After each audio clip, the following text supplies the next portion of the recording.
It's down the hatch time for the oysters of Wellfleet. Find out why next. CapeCast. Howdy, folks. I'm Eric Williams, and welcome to CapeCast, the official webcast of the Cape Cod Times for October 12th. We'll bring you our Aw Shucks preview of the Wellfleet OysterFest in the second half of the show. But first, let's take a look at news.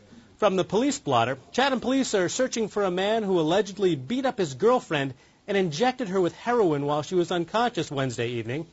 Jeffrey Alton, 28, is wanted on charges of assault and battery with a dangerous weapon, a hypodermic needle. In the bait and switch department, fifth graders from the Bourne Middle School are doing something new in gym class, fishing.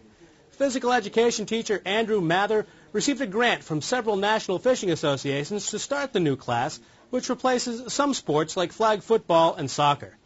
Speaking of seafood, the Wellfleet OysterFest will overrun the Outer Cape this weekend, and CapeCast visited the bivalve berg for a preview.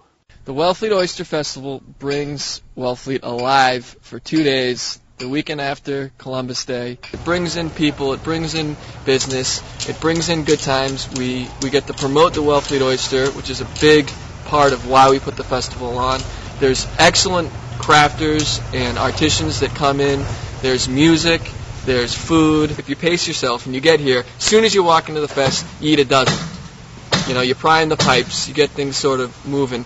You know, you wander around, eat another dozen an hour later. Before you leave on Saturday, you've had 2 or 3 dozen. The basic premise of the shucking competition, which is the featured event of the Oyster Festival, is essentially the fastest shucker with the greatest presentation, as if those oysters were to be served to you at a restaurant or at your house. You know, you don't want shell in there, you don't want grit, you don't want a hacked oyster, you want one that's beautifully presented.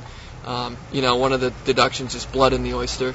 That's always a big one that you have to look for. Blood from the shucker. Blood from the shucker. We've got probably 3,000 oysters in here that are headed down there.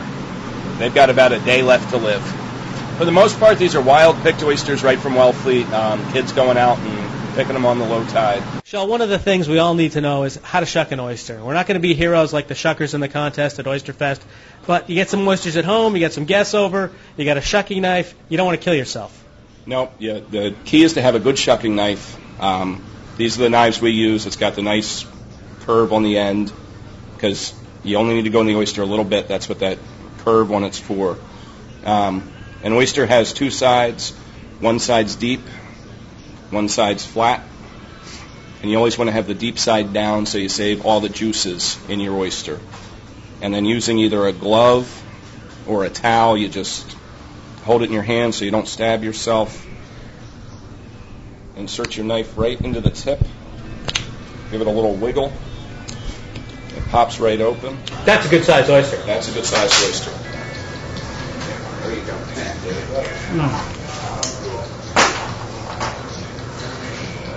Oh, man.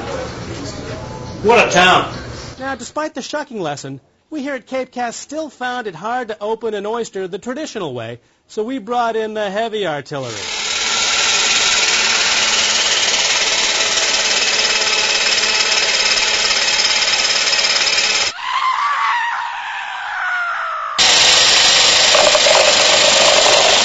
How much ketchup has to die?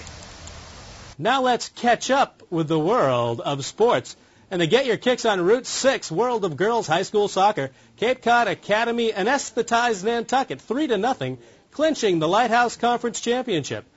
Now let's check the all-important Cape and Islands weather forecast, backed by video of a 12-pound lobster at Max Seafood in Truro.